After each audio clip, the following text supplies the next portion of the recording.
Bonjour tout le monde, bienvenue à notre émission dernière de la semaine en ce vendredi 18 décembre. Bonjour Doc Mayou.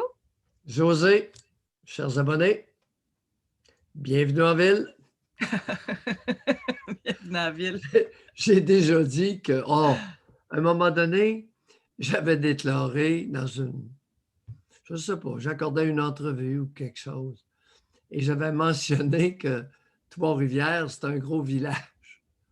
Écoute, c'est une façon de parler, mais c'est aussi vrai. Ben, Tu sais, Trois-Rivières n'est pas une grande ville, c'est un gros village. puis Québec n'est pas une métropole. Hein? Il faut connaître Non. sa place. Et ça m'avait valu des remarques. Du monde insulté. Puis, tu sais, quand quelqu'un dit quelque chose, s'il vous plaît, essayez de comprendre ce qu'il essaie de dire avant d'y rentrer dedans. J'ai pas de problème à ce qu'on me rentre dedans. Mais il y avait un contexte par rapport à. C'était contextué. J'ai jamais dit que Trois-Rivières est arriéré. J'y vis et j'en suis fier. C'est trop drôle. Aïe, aïe, aïe. Bon. Mais je pense que l'épiderme est plus fragile ces temps-ci. Non. C'était il y a 2 ans. Non, ben, je comprends l'histoire de 2 ans, mais j'en profite pour dire. Oui, penses-tu? Ben, en tout cas, je ne suis pas d'accord avec toi, là, respectueusement dit. Moi, je vois pas de monde plus susceptible que. Oui, mais c'est parce que vous n'êtes pas sur Facebook. C'est pour ça. Le moyen. Est-ce que le moyen. Sur les réseaux sociaux, là, dites-moi-le donc, là, les abonnés, là, voyez-vous plus de susceptibilité? Eh boy! Tout ce qui touche le vaccin, tout ce qui touche la COVID, tout ce qui. Eh, tabarouette, il y en a qui se font rentrer dedans, c'est incroyable. Hey, moi, j'en ai. Mais vous comptez de quoi? J'ai vu de quoi dernièrement, une de mes amies. C'est qui avait écrit ça? Là, je vais repartir de quoi, en tout cas? Éric Duhaime, OK? Il s'en va écrire un statut avec toutes les mesures que le gouvernement a fait. Il devrait s'enlever 50 de leur salaire. OK? Bon. Il s'en va écrire ça. Bon. Et là, j'ai une de mes amies, elle s'en va écrire, ben là, il travaille quand même 7 jours sur 7, il gère quand même une province, on peut-tu lui laisser son salaire? Quelque chose de même. Et tabarouette, elle s'est fait ramasser. T'es sûr qu'il travaille tant que ça? C'est à cause de. Hey, vraiment, là, c'est. Il peut plus commenter. Il peut plus commenter pas tout. Mais José, je suis aucunement surpris de ce que tu dis. On est dans la liberté d'expression. Oui, mais ça réagit fortement comparativement à avant, je pense. Le monde sont écœurés, aigris. Est-ce que le monde réagisse plus parce qu'ils sont plus aigris ou le monde a un outil, une plateforme pour réagir et qu'ils l'utilisent davantage? Tout ce que tu me dis là, moi, j'ai toujours entendu ça depuis 40 ans. Mais là, on le voit, c'est ça. On le voit, puis tout le monde le voit. C'est peut-être ça. Et que c'est le fun de travailler avec un psychiatre. Oui, je comprends le point. C'est que ça chiolait autant avant, mais ça se faisait juste à 2 au téléphone ou ça se faisait dans le dos, tandis que là, c'est au vu et au su de tous. Il y a 50 ans, je suis allé 2 fois dans une taverne. Des vraies tavernes de l'époque. Pourquoi 2 fois? Je suis allé une première fois.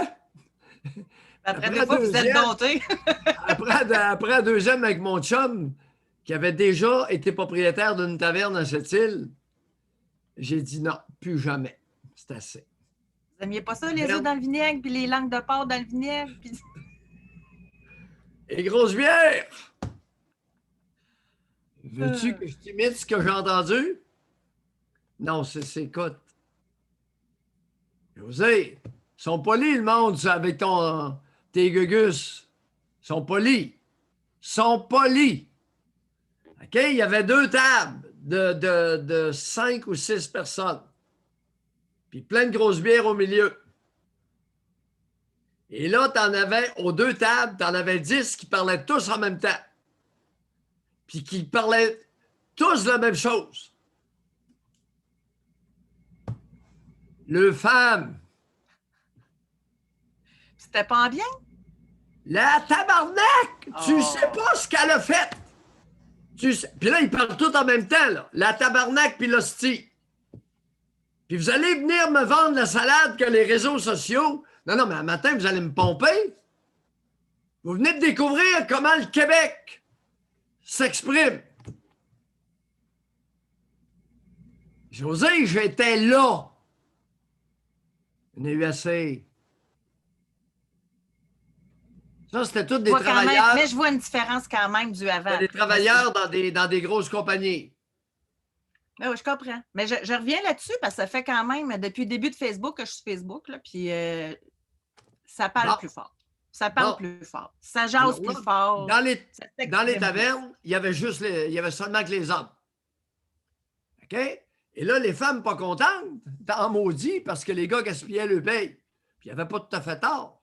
Les femmes n'avaient pas le droit d'entrer. Ben, il n'y avait pas le droit. Ils les escortaient gentiment dehors. Puis ils beurraient le... Comment tu appelles ça, la patente que les Juifs ont faite, là?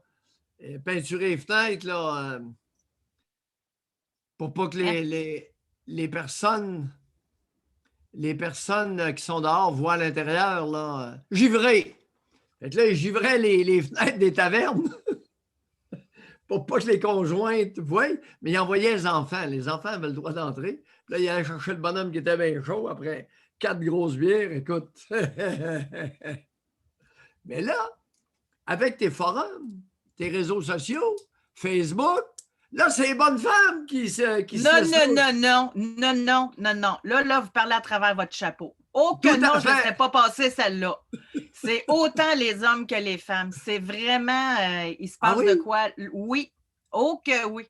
Puis les deux jappent aussi fort un que l'autre. Ça jappe? Parfait. Oui. Alors, ça a toujours jappé. Ça a toujours jappé. Maintenant, on est témoin. Alors. Mais en tout respect. Oui, vas-y. Vous n'avez pas vu le avant-après. Moi, je le vois. Puis il y en a d'autres là, qui confirment. Là. Il se passe de quoi? Moi, je trouve que Facebook, c'est un reflet de la santé mentale du monde. Tu sais, tu vois qu'il y a des vagues. Des fois, c'est plus tranquille. Des fois... Moi, ça me rappelle quand c'était l'histoire des carrés rouges. Là. Oui. J'avais ressenti à ce moment-là ce que je ressens là avec la COVID. En tout cas, ben là, on va changer de sujet. OK. Non, et on parce que j'ai une annonce. J'ai une annonce à faire. J'ai une annonce à faire. Oh, excuse-moi. Bon. Tout d'abord, vous m'avez posé une question avant qu'on rentre en émission. Nous sommes rendus à roulement de tambour, combien de vues sur YouTube et Facebook présentement? 6 millions! Non. 6 millions de vues, mesdames, mesdemoiselles, messieurs. Mars, avril, mai, juin, juillet, août, septembre, octobre, novembre, décembre. En 9 mois. 6 millions de vues sur Facebook et YouTube. Oui. Non, Ricardo, c'est pas payant encore. Là. Ça commence, là, la publicité Facebook. Non, il n'y a pas de tching encore. Tching, pas encore. Mais c'est ça. C'est ça, c'est à coup de... Il faut regarder publicité pour qu'on ait un petit revenu. Et autre nouvelle. Celle-là, même Doc n'est pas au courant. J'ai été approché, Doc, par un abonné, Jean-Rémy. Il s'est dit, ça vous tente-tu d'avoir des t-shirts? Je m'occupe de tout. J'ai dit, on va se parler. Alors, Jean-Rémy nous a contactés. Je suis allée voir son entreprise, etc., sur le web, voir si c'était sérieux. Puis, j'ai eu un bon feeling. Moi, en affaires, je fonctionne beaucoup par feeling. J'y fais confiance. Donc, suite à ça, je lui ai proposé de faire affaire avec notre autre département. Alors, Jean-François s'est mis dans le dossier. Et là, Jean-François a contacté Jean-Rémy. Et là, où on en est rendu, c'est à la confection du design du T-shirt. Qu'est-ce que vous voulez? On le fait pour vous, le design. On ne veut pas le dessiner pour vous. Alors, on a un 10 par 10 de possibilités. Là, évidemment, marketing, il faut qu'il y ait le logo de l'émission. On a pensé qu'on pourrait mettre une citation du doc. Fait que citation et le petit logo en bas. Alors, vous allez choisir la citation. OK? C'est vous qui allez décider. Puis comment on va fonctionner? Vous allez aller sur notre groupe Facebook, pas la page, le groupe Facebook, le Doc Mayou et José. Et là, il y a une publication qui est épinglée dans le haut. OK?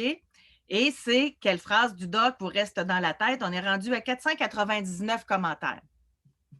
Vous pouvez ajouter une citation qui n'est pas nommée déjà, ou vous allez liker la citation qui est déjà indiquée et la citation qui va avoir le plus de likes, c'est elle qui va y avoir sur le T-shirt. C'est assez démocratique? Mais tu sais pas pourquoi je ris, hein? Vous savez, les abonnés, José, lorsqu'on est confronté avec certains de nos propos, ça peut nous offenser ou nous faire rire. Je dois te confesser que j'en ai vu passer un en haut. Je me reconnais, je l'ai dit, mais de le voir. C'est laquelle? Laquelle? Aïe, aïe, aïe, aïe, aïe. Tu follow de pénis? Non, non. Non, non, non, non. Togne, togne la calotte.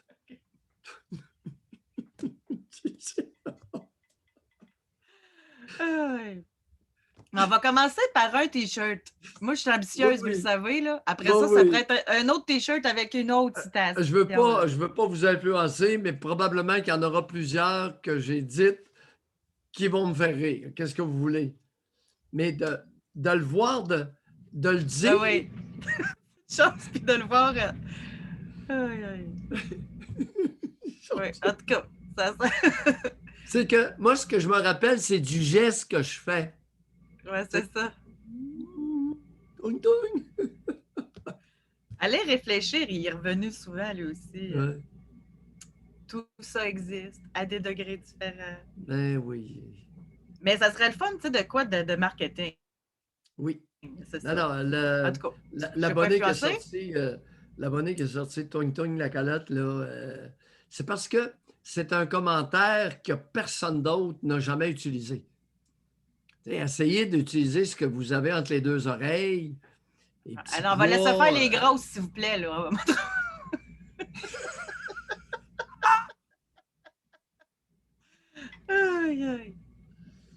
Magali, on l'aime. Oui, moi, je l'aime vraiment beaucoup. Oui. Non, c'est mon genre de personnalité que j'aime, ça. Ouais. Mais c'est incroyable.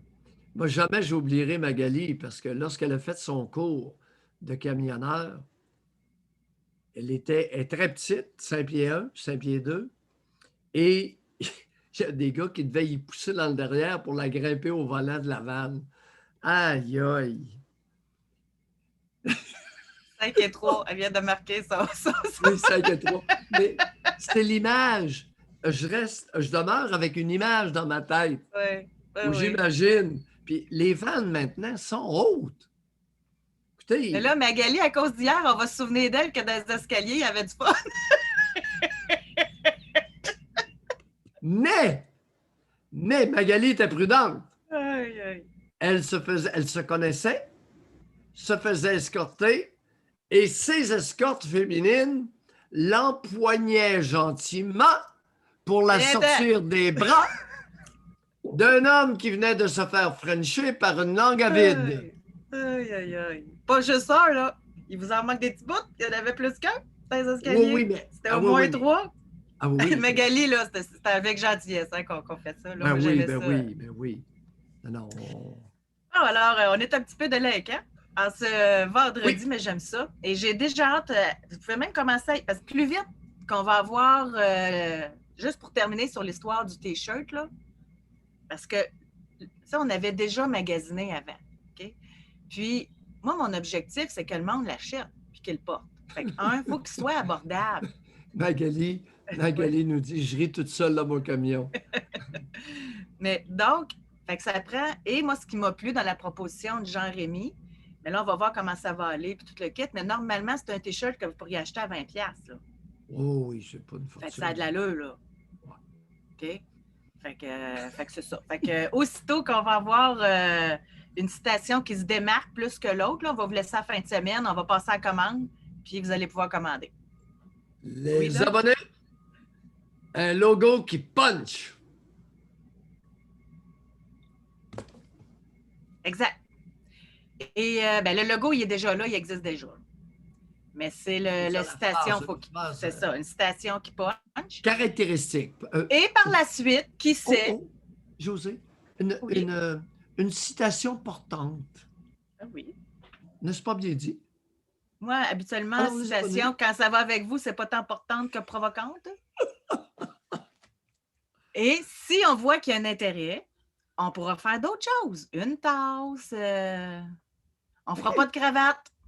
Et pour votre information, vous ne m'avez pas posé la question. Savez-vous c'est quoi que j'ai demandé tout de suite dans notre conversation? Si on fait tous les T-shirts. Ah ah! Hey, moi, je ne me serais pas vue avec des T-shirts qui viennent de la Chine. Là. Non, jamais. Non, José, je suis sérieux là. Ben non, mais je sais. Il m'a confirmé que les T-shirts ne viendraient pas de la Chine. Okay. Ça se peut qu'ils ne soient pas faits au Québec parce que ça va coûter 30-40$ du T-shirt. OK? Ouais. Ça se peut qu'il soit fait ailleurs, mais il ne viendra pas de la Chine. Ça, j'ai eu la confirmation. Maintenant, l'imprimeur doit être québécois. Ben oui, ça c'est sûr, c'est ça. D'ailleurs, on a des bons imprimeurs, puis on en a même un à Trois-Rivières. Ça, c'est lui, là. C'est lui qui s'occupe de ça. Là. Oh, lui, l'imprimeur. Oui, il s'occupe de tout ça. Là. OK, c'est correct. Jean-François va y fournir le graphisme. Je me tais. OK, puis lui, il va s'occuper de faire ça. Okay. Parfait. Bon. Non, bien parce que quelqu'un mentionne des chandails dans les friperies. C'est important de regarder l'origine le lieu de fabrication. La Chine a littéralement inondé le marché mondial. Des chinoiseries, vous savez le logo? Hey, ça pourrait être ça, les chinoiseries aux Chinois. En tout respect, c'est pas vous qui allez décider. On est dans un exercice démocratique. Dans un exercice démocratique? Vous avez vos émissions pour vous exprimer. Là, c'est au tour des abonnés de s'exprimer avec une de vos citations. OK. OK. Bon, alors, là, quelqu'un dit, y a-t-il moyen de ricaner moins souvent? On a trop de fun. Donc, on commence notre émission à l'instant avec Carl qui a levé sa main en premier. Ensuite, ce sera Dora. Carl, bonjour. Vous pouvez ouvrir votre micro à l'instant. Allô? Oui, bonjour. Allô, moi, dans le fond, j'appelle juste pour savoir si M. Mailloux, quand il y a des interventions des personnes qui rappellent souvent, il s'en rend compte que, parce qu'il y en a une en particulier, je ne l'aimerais pas, mais j'ai eu affaire à une personne comme ça dans ma vie. Des espèces de fausses victimes qui inventent des affaires sur n'importe quoi, puis toutes les histoires, ça ne pas de bout, puis c'est fatigant, puis c'est dangereux du monde de même, je trouve. Parce que j'en ai vu envoyer du monde en prison, puis c'était même pas vrai, l'histoire. Fait que je veux savoir si vous aviez des trucs pour les repérer ou les déceler, ces espèces de petites fausses victimes-là. Non, bien effectivement, il y a des individus qui jouent à la victime, qui se victimisent indûment. Tout ça existe chez l'être humain. Puis non, il n'y a pas de truc, si ce n'est de bien écouter. Et à un moment donné, si l'écoute est bonne, on peut avoir des indices. OK. Il n'y a rien d'autre que la force de l'écoute. Il n'y a pas de truc. Bon. Puis tout, je veux savoir, les vendredis sexe que Josée parle souvent, je n'ai pas connu ça. C'est quoi exactement ce principe d'émission-là? Parce que vous voulez parler de sexe, mais là, ça dépend. C'est jusqu'où on peut aller. En fait, le vendredi sexe, ça a commencé dans le temps que j'étais à la radio. Puis ensuite, là, j'avais mon émission, puis c'était avec Cindy puis Jean-Luc. Tous les vendredis, il y avait un sujet de sexe sans tabou. Là, après ça, j'ai fait équipe avec le Doc Mailloux à la radio. Puis là, on avait les vendredis intimes. Et on s'est fait couper. Ah, bon. Et là, on est revenu sur le web, puis on a décidé d'avoir tous les jours de la semaine sujet libre. Alors, Carl, si vous voulez parler de masturbation, si vous voulez parler de n'importe quoi, de sexe, vous en parlez. Vous levez la main et vous dites, aujourd'hui, je vais vous parler de ça. Puis on en parle. C'est aussi simple que ça. Ah ouais, bon, c'est bon. Ça, je vais passer à ça cette semaine. Bien, certain. C'est juste pour nous parler de sexe. C'est mon matin que je voulais parler. Vu que je vois que vous prenez des notes et que vous écoutez, j'imagine que vous savez un peu de qui je parle. Il n'y en a pas un qu'une. Mais c'est bon. Je vais continuer mon écoute puis de rester calme quand j'entends ces personnes-là souvent aux ondes, se plaindre, compter des affaires qui n'ont pas de sens en pleurant, des belles petites larmes de crocodile. En tout cas, bref, bonne journée. Tout ça est possible. Ça fait D'accord. partie de la mosaïque humaine et ces personnes-là vont être entendues. Que ce soit une vraie victime ou une fausse victime, on est à l'écoute. Oui, c'est ça. Effectivement, il y a à un moment donné des auditeurs, des spectateurs qui vont réaliser qu'il y a des personnes dont leurs épreuves tiennent plus ou moins la route. Ça peut arriver. Écoutez, depuis l'affaire Ghomeshi à Toronto, j'ai rien à redire. 3 femmes qui se prétendaient être des victimes de Ghomeshi. Le lendemain, il lui envoie un texto. « Je rêve d'avoir tes mains à nouveau autour de mon cou. » Oui, il prenait par le cou et il serrait pas mal fort. Puis là, il vient de dire « Il m'a agressé. » Je regrette. Ça a été décidé que c'était des fausses victimes et des maudites menteuses qui, en plus, se sont parjurées en cours, sous serment. C'était pas trop relevé, là. Alors, ça existe. Des hommes aussi. Oui, tout ça existe. C'est dangereux, hein? C'est dangereux, c'est incroyable. La nature de l'être humain est ce qu'elle est. Elle n'est pas ce que j'aimerais qu'elle soit. Elle est ce qu'elle est.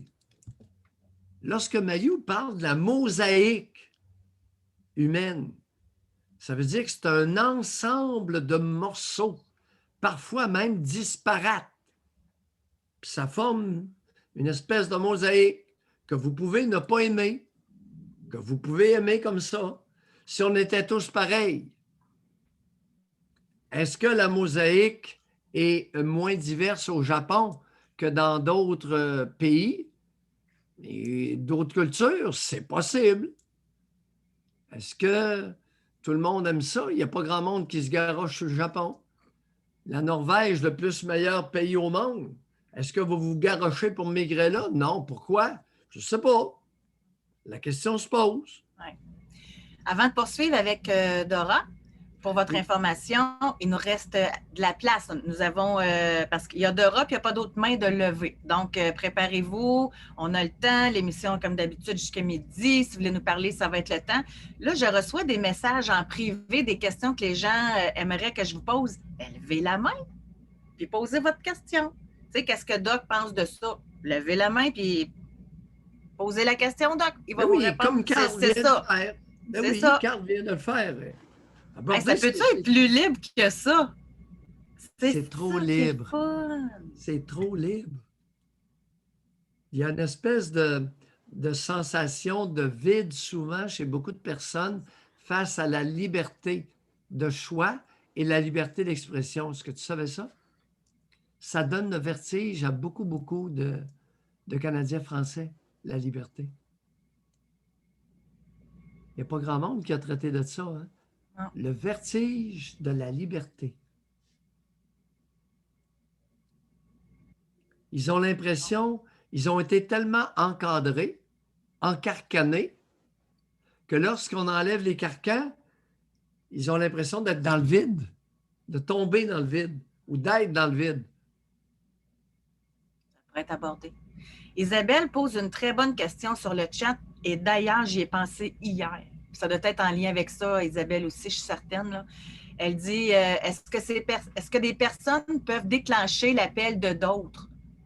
Tu sais, exemple, hier, là. Ben oui. Tu sais, attendez un petit peu, Dora. Tu sais, admettons, hier, moi, dans mon principe, c'est celui qui a la main levée passe en premier.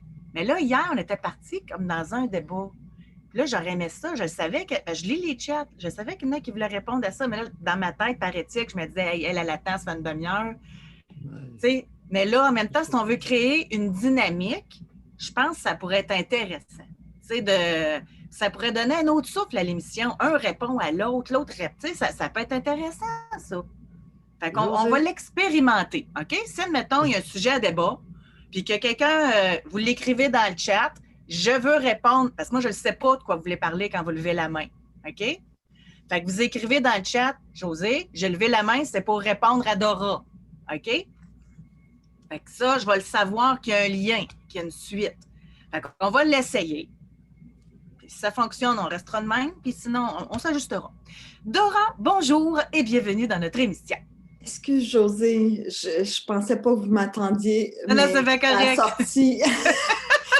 Oui, les gens qui appellent, c'est comme une continuité de l'histoire.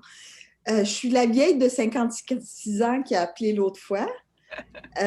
Sauf que mon mari m'a fait penser, j'ai pas 56, j'ai 57. Ah. Mais dans mon cœur, j'ai 18 encore. Et dans votre sexe? Ah, ça, c'est 18 aussi. Non. Je recule, parce que 18, c'est un homme.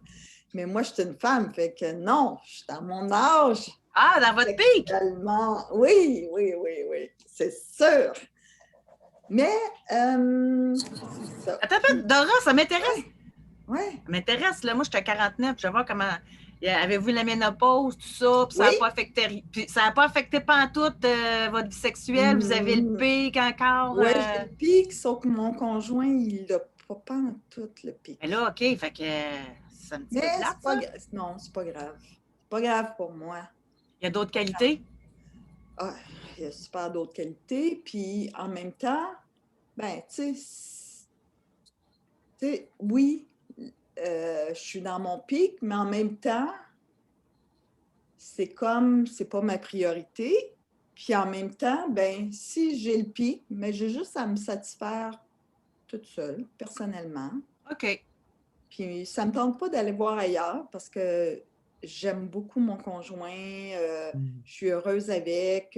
Mais ça vous donne pas des frustrations, Dora? Tu sais, tu étais dans ton pic sexuel, tu dis ça me donnait au début, dans le sens que au début, j'étais comme, il n'a pas le goût de moi souvent, puis je pensais que c'était à cause de moi, puis je pensais plein d'affaires. Mais depuis qu'il m'a dit que c'est pas moi, c'est lui qui décline, puis tout ça, j'ai moins de frustration.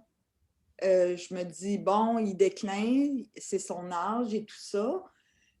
Puis moi, ben, tu sais, je l'aime beaucoup, je l'aime tellement que je me dis, si je veux continuer à avoir une sexualité, je peux l'avoir par moi-même.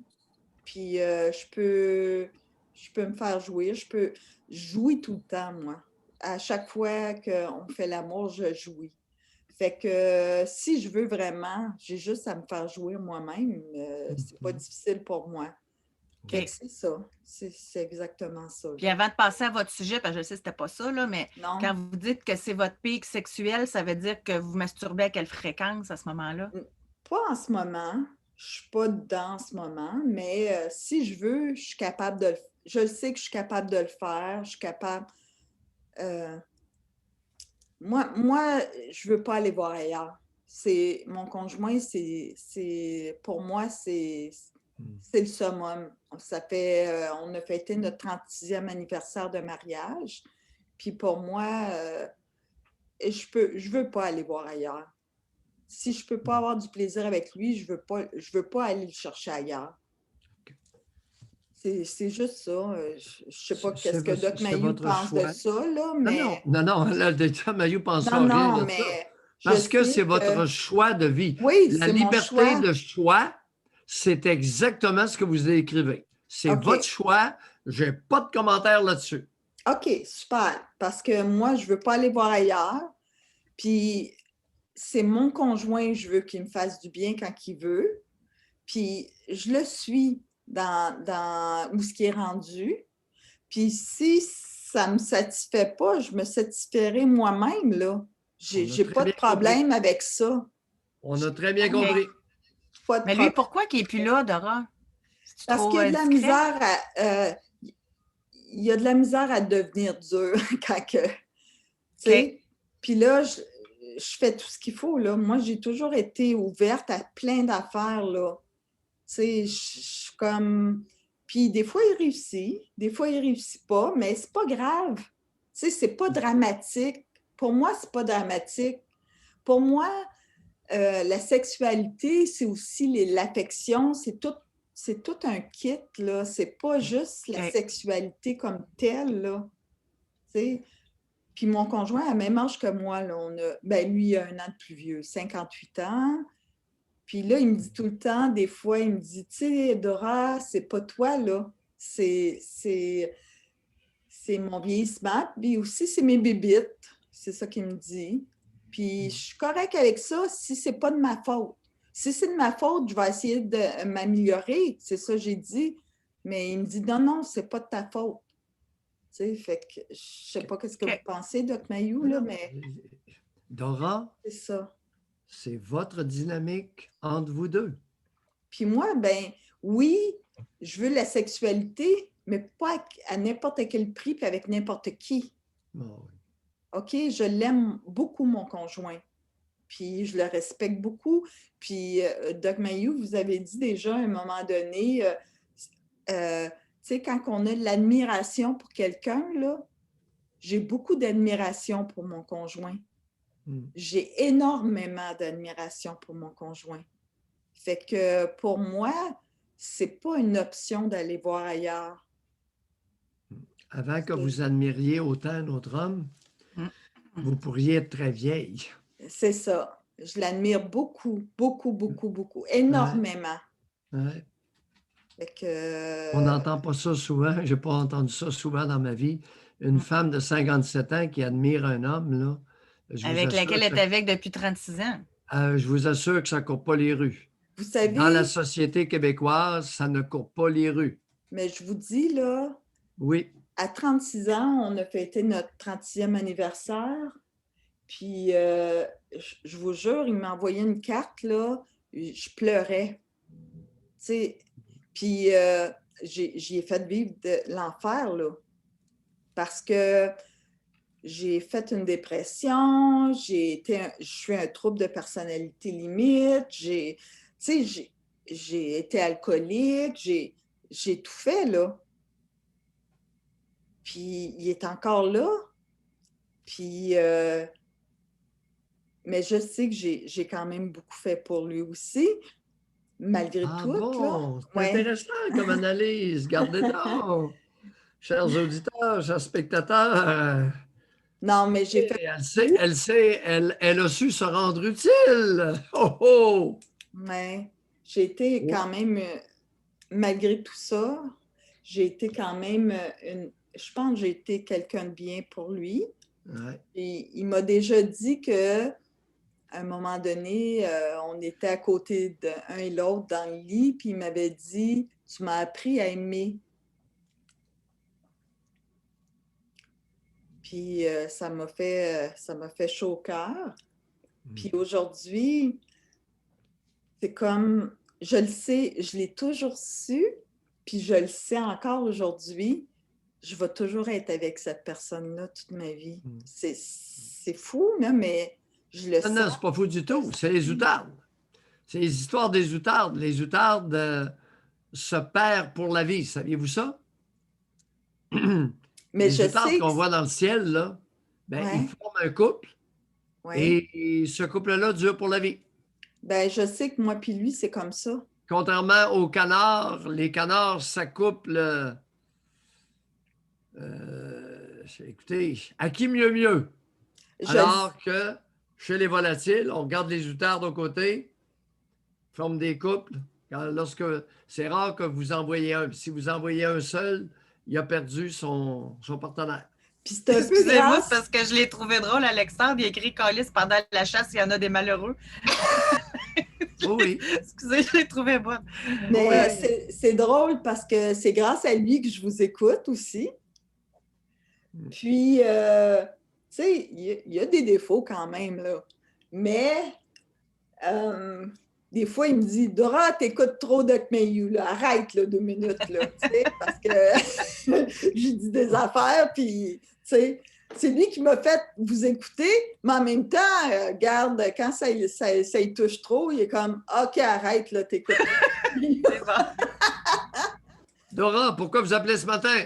Bon, OK, je voulais vous dire, ben là, j'ai 57 ans, j'ai pas 56. Je rajeunis d'1 an. Oh oui, vous l'avez dit tantôt, là. Là, je radote, là. Oui, allez, bougez. C'est que j'ai parlé avec mon psychologue, mon psychiatre, parce que j'ai vécu plein de choses, là. Ma dentiste, plein de professionnels. J'ai un problème avec ma bouche. Je ne suis pas bien dans ma bouche. C'est-à-dire, je rentre mes dents en haut, dans l'intérieur, en bas. Je me mange les joues. Puis là, à la fin de la journée, j'ai juste hâte d'aller me coucher pour reposer ma bouche parce que j'en peux plus. Ça me rend agressive. Je suis plus capable de m'endurer dans ma bouche. Puis là, je me dis, est-ce que... Puis là, j'ai cherché sur Internet, j'ai cherché plein d'affaires, puis il n'y a rien là-dessus. Je me dis, est-ce que je suis la seule comme ça? Puis là, ça me fait souffrir. Ça me ferait vraiment souffrir. Puis je ne suis plus capable. Tu sais, c'est intense, là. Je me liche les lèvres, j'ai les lèvres au vif, je mets du Lipsil, je ne suis plus capable. En tout cas, je me demande... Dora, je me mâche les joues, ça me rend agressif. Ben, toutes, les joues, le dent en bas des lèvres, surtout le bas des lèvres, là. Je rentre les dents d'en haut, dans mes lèvres en bas. Dora, je Oui. l'ai écrit, s'il vous plaît. OK, oui. OK. Non. Je me mâche les joues, ça me rend agressif. Ouais. Si on vire ça en envers, Ouais. je me sens agressive, je me mâche les joues. Ouais. Ça vous dit quoi? Ben, la colère refoulée, je me retiens, c'est sûr. Allez-y, lâchez-vous. C'est sûr. Ben, c'est sûr. Depuis que je suis petite, je n'ai pas le droit de m'exprimer. C'est sûr que j'ai toujours retenu, là. C'est sûr. Je ne sais pas quoi Allez-y. dire d'autre, là. Hey, lâchez-vous. Il y en a. Écoutez, il y a une encyclopédie à dire. Pensez? Oui. OK. Mais quand j'étais petite, je n'avais pas le droit de m'exprimer. Ah, OK? racontez. Puis quand je m'exprimais, ben j'étais trop intense. Tu sais, moi, je parlais beaucoup. J'étais une petite fille volubile qui parlait beaucoup, puis je pense que je dérangeais. Dérangez qui? Ben ma mère. Allez-y, lâchez-vous. Puis là, ben quand on sortait ou quand on allait voir des amis ou quand mes parents allaient voir des amis plutôt, là, c'est que ma mère me disait tout le temps, faites-nous pas honte. Moi et ma soeur, il ne fallait pas qu'on le fasse honte. Puis moi, ben j'ai compris, parce que vous m'avez dit que j'étais super intelligente quand j'avais appelé il y a longtemps, que j'ai compris très vite qu'il fallait que je fasse ce qu'il fallait parce que sinon, ça ne marchait pas. Votre mère vous disait, faites-nous pas honte. Oui. Est-ce que votre mère ou votre père vous a déjà fait honte? Oui. Racontez. Ben ma mère, mais quand j'étais beaucoup plus vieille, là, on est allé à un mariage, puis il y avait du saumon fumé dans l'assiette, puis là, ma mère, elle crachait tout, là, quasiment. « Ah, c'est dégueulasse, là. » Mais c'est pas mal la seule fois, là. C'est non, vous avez raison, c'est pas la seule fois. Lâchez-vous. Alors, la bonne femme ne savait pas vivre. Du saumon fumé, dégueulasse. Hein? Vous Ouais. aviez quel âge à ce moment-là que la vieille vous a fait honte comme toute? Une trentaine d'années, peut-être. 30 ans, la vieille maudite, elle n'était même pas sortable. Puis moi, j'aime pas le poisson. Autre exemple, lâchez le poisson. Autre exemple où elle vous a fait honte, la vieille. C'est pas elle. L'autre fois, c'était mon père. Allez-y. Parce qu'on était bien éduqués, il ne fallait pas voler, il ne fallait pas mentir. Dora! Oui, OK. Mon père, on est allé chercher un aquarium chez Woolco dans le temps. Ça fait longtemps quand même. Puis, tu sais, on nous a appris à ne pas voler, tout ça. Puis mon père, il a mis plein de stocks. Il a ouvert la boîte, il a mis plein de stocks dedans, puis il a fermé la boîte. Puis quand il est arrivé à la caisse, la fille a juste passé l'aquarium. Puis tout le stock dedans, c'était gratuit. Oh! Non, non, Ouais. non, non, t'as pas gratuit, ce stock dedans. Il l'a l'a- volé. Mais moi, dans le temps, Quel âge aviez-vous? j'avais 15-16 ans, à peu près. Vous étiez assez vieille pour savoir que ce qu'était Ça, un c'était un vol. vol. Oui. Mais Ah. dans ma tête à moi, Pourquoi la vous fille, venez d'essayer de nous vendre la salade que c'était gratos? ouais, c'était ça dans ma tête dans mon jeune temps que la fille, elle n'avait pas regardé, puis that's it. Mais aujourd'hui, je sais que c'est un vol. Je le sais. À partir de quel âge que vous avez commencé à étiqueter de vol cet incident-là? À peu près une vingtaine d'années parce que là, Ça vous a pris du temps avant de vous enlever les doigts dans le nez, Nora? Non, j'ai rencontré mon conjoint, puis que mon conjoint m'a fait voir plein Oui, vous y avez raconté ça. Tranquillement. Mais c'est- Tranquillement, il m'a Ouais. fait voir les choses, les réelles choses. Écoutez, qu'est-ce que vous pensez de ça avec le recul? Une femme doit attendre à 20 ans avant de savoir ce qu'est un vol. C'est parce que je ne voulais pas voir mes parents tels qu'ils étaient, c'est sûr. Merci. Non, je suis Merci. d'accord, je suis d'accord. Puis, Merci. je veux vous dire... Alors, de Dora, ma- on va continuer. Vous allez continuer l'exercice tranquillement. Vous êtes bien parti avec vos jours. Hein, la bonne Ouais. femme? Faites-nous pas honte. Vieille maudite, elle sait même pas vivre. Puis l'autre est voleur. Ouais. Faites-nous pas honte. Puis moi, il ne fallait pas que je chaque, il ne fallait pas que je vole, il ne fallait pas que je compte des Ben menteries, oui, il ben fallait oui, pas ben rien. oui. Ben oui. Il y a seulement deux adultes qui avaient le droit d'être sans dessin puis voleurs. Je sais, je sais. Bye, Dora. Bonne réflexion. Rappelez-nous un de ces quatre. Bye. En passant, vos t-shirts, là, je vais les acheter, puis pas juste une, deux, trois citations, là. OK. Juste deux, Dora, trois, puis je vais toutes les acheter. Bye. Dora. Merci. Ouais. Je suis correcte, Doc Mayou, je vous ai dit la dernière fois. Est-ce que je suis correcte pour une 57 ans? non, c'est pas ça, là. Non. Moi, j'en étais à votre manchouillage de jour. OK. Je vous écoute. Psychologue, psychiatre, dentiste. Est-ce qu'il y a Ouais. quelqu'un qui vous a emmené sur cette piste-là? Sur ma mère? Non. Bye. Je vous aime, Doc. Je vous aime, Hein? José. Ça Bye! dépend de votre beauté, ma chère. Ça dépend de votre beauté.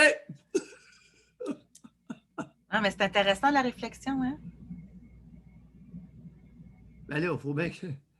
Faut bien que ça revienne à quelque chose. Hein? Faut bien que l'abonnement soit payant. Ben là, José, merci de le dire. J'osais pas le dire. Aïe. Ça paraît en quelque part que j'ai 41 ans de psychanalyse. Exact. là. On va parler avec Julien. Ensuite, il y a quelqu'un qui m'a demandé de changer son nom pour Sophie. C'est fait, pour la rassurer. Alors, Julien, bonjour. Bonjour, ça va bien?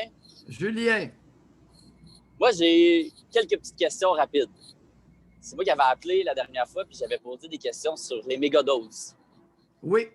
Là, ma question, c'est que là, vous m'avez répondu la dernière fois qu'une mégadose, c'est de prescrire des pilules et une injection. Non, pas nécessairement, non. Non?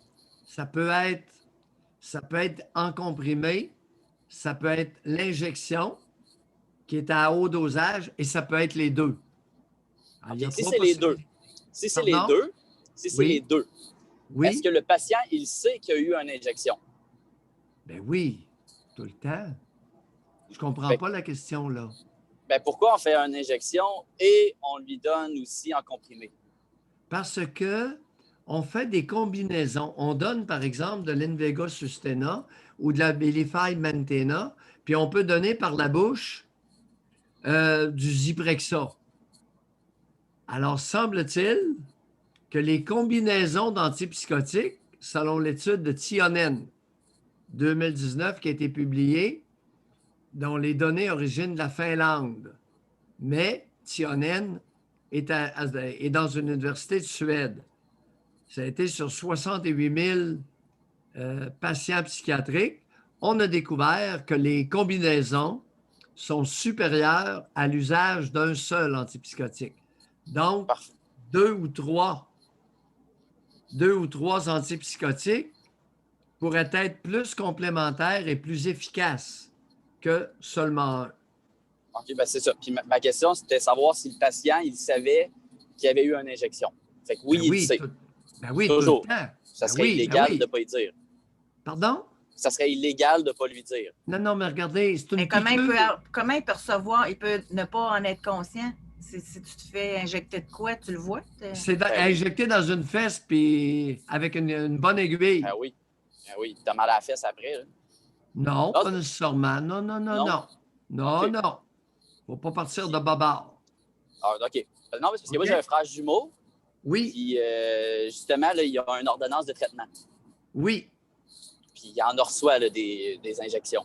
oui. Et avez-vous déjà été témoin de parents qui donnaient des antipsychotiques à leurs enfants en bas de 18 ans? Avez-vous déjà été témoin de ça? Ben oui. Sous prescription. Oui, Là, sous prescription d'un psychiatre. Madame Allard, oui. par exemple. Ben oui. Connaissez-vous Madame Allard? Oui, je connais Mme Allard. OK. Bon, c'est tout. J'avais pas d'autres questions pour aujourd'hui. OK. Merci beaucoup. Hey, puis C'est juste nous. vous dire, je vous respecte beaucoup. Puis, comment... Tu sais, vous êtes le premier à avoir sonné le son d'alarme, sonné la cloche à... Tout le monde en parle en 2004-2005. Tu sais, j'ai réécouté l'émission, là, c'est disponible sur YouTube. Puis moi, j'ai l'impression que vous êtes fait un peu ramasser par le montage. Non, c'est pas le montage. C'est le fait que j'ai dévoilé sur la place publique les données qui étaient enseignées à l'Université de Montréal par Oui. le professeur Serge Larrivée. C'était un geste audacieux et je vis très bien avec. Ben, moi, je voudrais vous féliciter. Puis vous êtes Merci. le premier qui a sonné la cloche et l'alarme. Puis moi, j'ai l'impression que vous êtes fait ramasser par le montage. Parce que j'ai été voir, là, c'est coupé. Mais j'aimerais ça, moi, avoir l'entrevue au complet. Non, elle est presque complète, Julien. Elle est presque C'est complète. qu'on m'interrompait. Oui. C'est pas le montage. C'est que le chanteux, là, comment il s'appelle? Le chanteux Bigra. Dan Bigra. Le chanteux puis Mitsou, surtout le chanteux, m'interrompait sans cesse. Son père était psychiatre, hein, je crois. Et on m'a dit qu'il s'était suicidé sur un balcon en se tirant une balle sur le balcon de son ex. C'est ce qu'on m'a dit. Oui, son père était psychiatre. Ben, c'est tout. Je rappellerai une prochaine fois. Merci beaucoup. Oui. Passez une belle journée, bonne fin de semaine. On est là pour ça, mon Julien. On va parler avec Sophie maintenant. On a de la place ensuite pour ceux et celles qui veulent leur réserver leur place. Bonjour, Sophie. Bonjour. Sophie. Bonjour. J'ai une question à vous poser. Je trouve ça bien gênant, mais j'ai besoin de comprendre qu'est-ce qui se passe. Dans le fond, moi, ça fait 16 ans que je suis avec mon conjoint, on est en amour, tout ça. Puis dernièrement, on est obligé de prendre une décision parce que moi, j'ai des grosses douleurs aux jambes et au bassin. Puis la nuit, mes jambes, ils bougent beaucoup et ils reçoivent des coups de pied. Donc, on a pris la décision pendant la semaine qu'il ait couché dans un autre lit, temporairement, parce que là, on a trouvé une solution, on s'est acheté un viking. Mais moi, ce que je trouve bizarre, c'est que je le comprends parce que des fois, je me réveille et je vois bien que les jambes, ils brassent. Mais mon émotion, quand je vais me coucher, ça me fait toujours de quoi. Puis pourtant, il n'y a pas de raison, là. Ça me fait toujours comme de quoi, comme si j'ai fait quelque chose de pas correct ou je sais pas. Puis je fais des cauchemars. Là, je rêve tout le temps qu'il s'en va, qu'il faut toujours que j'aille rencontrer d'autres mondes. Puis c'est tellement pas le reflet de la réalité. Et je me questionne pourquoi que, je le comprends tout ça, là, mais pourquoi je n'arrive pas à le raisonner, là? Parce qu'il y a des éléments qui vous empêchent d'utiliser votre raison. Bon, 2 choses. Premier point, au niveau des solutions. Dans un leaking, est-ce que vous avez essayé de mettre des oreillers entre vous deux ou de mettre un beignet, là, un saucisson, là? Bien, présentement, on n'a pas de leaking, on a juste un lit double, là. Fait que moi, le lit n'est pas assez grand, oui. non, c'est ça, puis je donne des coups de pied, puis... Oui, et ça le réveille? Ben oui. Puis, tu sais, Ben là, la solution est simple, Doc. Vous êtes bon. Changez de lit. Ben, c'est fait, il est commandé, attendez. mais j'essaie de comprendre pourquoi que je vis Oui. ici. Émotionnellement, c'est Attendez. une affaire. Oui, allez pas trop vite, là. Une chose à la fois. C'est moi qui C'est un problème accéléré. qui pourrait trouver solution, non pas dans aligner des oreillers, mais vous trouvez, comment ça s'appelle dans les hôtels, José, l'espèce de gugus rond, là, que certains hôtels mettent dans le lit? Tu sais, c'est comme Un genre de saucisson, là. Je Je sais comprends qu'il ce y que a vous des voulez oreillers dire. longs, là, des un fois. rouleau, un Un boudin. boudin. C'est comme, Ouais. Un comme boudin. une espèce de boudin assez gros. Puis quitte à en fabriquer un, si Mhm. vous pourriez vous en fabriquer un bon boudin entre les deux, ça revient dans Mais le là, le même lit est commandé, Doc. Fait que mais je Oui. comprends que la solution pratico-pratique est là, mais vous voulez comprendre le sentiment. Oui, pourquoi que ça me pèse toujours en dedans là, quand ça arrive? Puis pourtant, tu sais, je le raisonne, je le comprends. Je fais pareil. Alors, qu'est-ce qui enraye votre raison? Ouais. Ben, c'est ça. Qu'est-ce Je que sais ça pas vous si- rappelle? Qu'est-ce Ben, que ça moi, évoque en vous? Mon impression, c'est un sentiment un peu de se sentir seul. Oui, Ouais, sentir seul. Puis d'en faire Oui. quelque chose de pas correct, mais j'ai pas le contrôle là-dessus, vraiment. oui. Continuez. Vous êtes sur la bonne voie. Sentir seul, c'est comme un sentiment de se retrouver toute seule. Je sais pas comment dire ça. Je me retrouve comme toute seule, puis émotivement, c'est difficile, et pourtant, je comprends pas pourquoi, puis c'est tout le temps là. Oui. Vous sentir seul, première fois dans votre vie, vous sentir seul et que vous n'étiez pas correct. Ben, je pense que je me suis sentie toujours un peu toute seule. Je me suis toujours débrouillée par moi-même, tout le temps. Et Tu sais, je prenais mes décisions. Quand quelque chose qui allait pas, j'en parlais pas. Je le disais pas. Sur des choses banales, là. Puis, c'est ça. Je me suis toujours comme qu'est-ce que vous débrouillée. venez de dire là?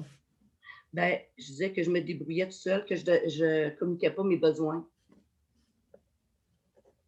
Exemple, c'est bien niaiseux, là. Quand j'étais petite, exemple, il y a des collants. Il fallait que je mette des collants après l'école, puis ils ne me faisaient pas.